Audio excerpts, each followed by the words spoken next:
Bonjour à tous. Bonjour.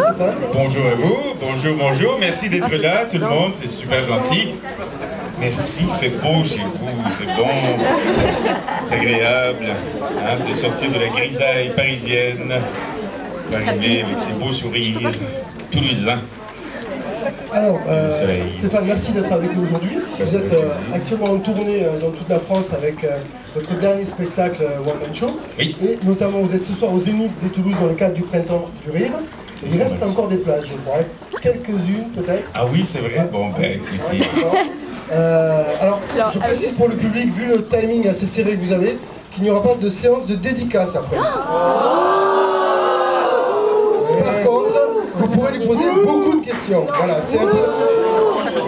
Mais je savais pas, j'étais pas au courant de ça, moi. Ah, Stéphane, si vous voulez vraiment poser des... Si vous voulez qu'on réserve une partie aux dédicaces... Ben normalement, on en fait toujours, mais là, je sais qu'il y a pas de monde, je sais pas ce qui est...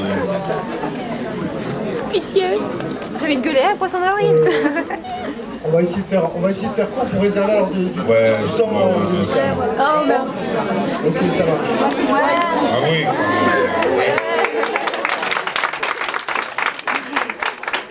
Stéphane Rousseau, s'il vous plaît.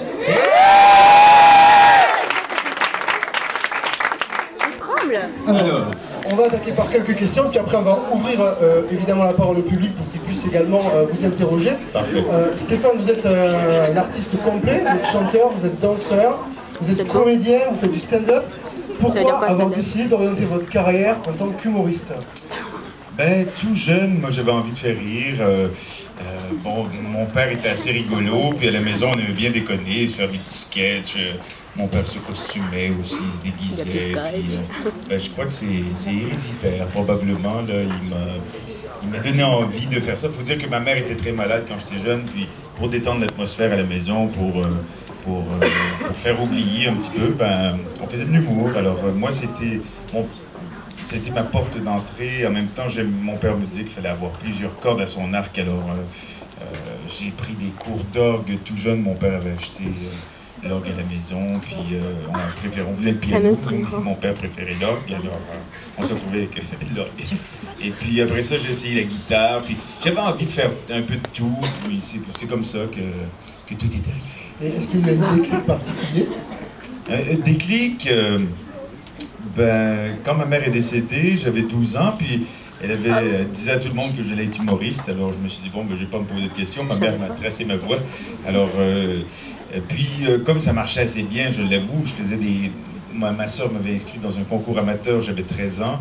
Et puis je me suis retrouvé à faire la première partie d'un monsieur qui s'appelait Roméo Pérus, qui est décédé aujourd'hui, qui est un peu l'équivalent de Jean-Marie Bigard, tout en dentelle. Et puis il m'a proposé de faire sa première partie. Alors à 13 ans, je me retrouvais à jouer dans les cabarets, dans les clubs de nuit.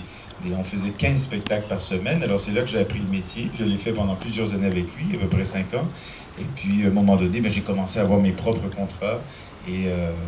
Et ça marchait plutôt bien, alors j'ai persisté, j'ai fait 10 ans de café-théâtre, de cabaret. Ensuite de cela, il y a quelqu'un qui m'a vu comme ça, qui m'a découvert dans un salon du ski. Alors on avait un petit kiosque et je faisais mes numéros comme ça, puis une station, Énergie au Québec, m'a proposé de devenir morning man dans une de leurs stations, en banlieue, en région, puis j'ai essayé, ça a fonctionné, ça marchait bien. Alors on m'a proposé d'aller dans une plus grande ville qui était la ville de Québec. J'ai fait 2 ans là-bas en tant que morning man, et puis ça marchait toujours aussi bien. Alors Montréal m'a dit, on aimerait vous avoir à la barre du show du matin à Montréal. Alors je me suis retrouvé là-bas. Et comment vous dites bonjour? Comment vous disiez bonjour à la radio à l'époque? Je m'étais inspiré de Robin Williams avec son fameux Good Morning Vietnam. Alors tous les matins à 6h tapant, je disais Good Morning Québec. J'allais faire Montréal aussi. C'était ça que je faisais. Négocier. Très bien. Alors vous croquez toute une série de personnages dans votre spectacle. Il y a Rico Chico qui est peut-être le plus célèbre. Comment vous réalisez le processus de création de vos personnages? Ça dépend, mais souvent c'est un mélange de plusieurs rencontres probablement. Comme Rico, effectivement, j'étais avec des copains au Mexique et puis je regardais sur la plage les espèces de Mexicains un peu dragueurs, comme ça, qui passaient de transat en transat, toujours avec la même tirade, et puis si ça fonctionnait pas un transat, ça finissait toujours par fonctionner, puis il y avait les cheveux un peu gominés comme ça, longs, puis après j'ai bossé en Espagne un petit peu, puis il y avait ce même genre de personnage, alors j'ai fait un mélange des deux, puis au départ je l'avais appelé Rico Zouave. Rico Suave, moi, en fait. Parce qu'une fille qui était avec nous, Roxana, une péruvienne, m'avait dit « Tu devrais l'appeler Rico Suave ». Mais je savais pas, moi, qu'il existait vraiment un Rico Suave, une espèce de Rico Suave, ou je sais plus, mais un personnage très macho latino, mais qui est sérieux, lui. Donc il existe en partie réellement. Ben oui, c'est ça, exactement. C'est un chanteur, en fait. Puis, alors, après ça, j'ai été voir sur le net, je disais « Je peux pas garder ce nom-là », j'ai fait Rico Chico. D'accord. Rico Chico, il te respecte énormément.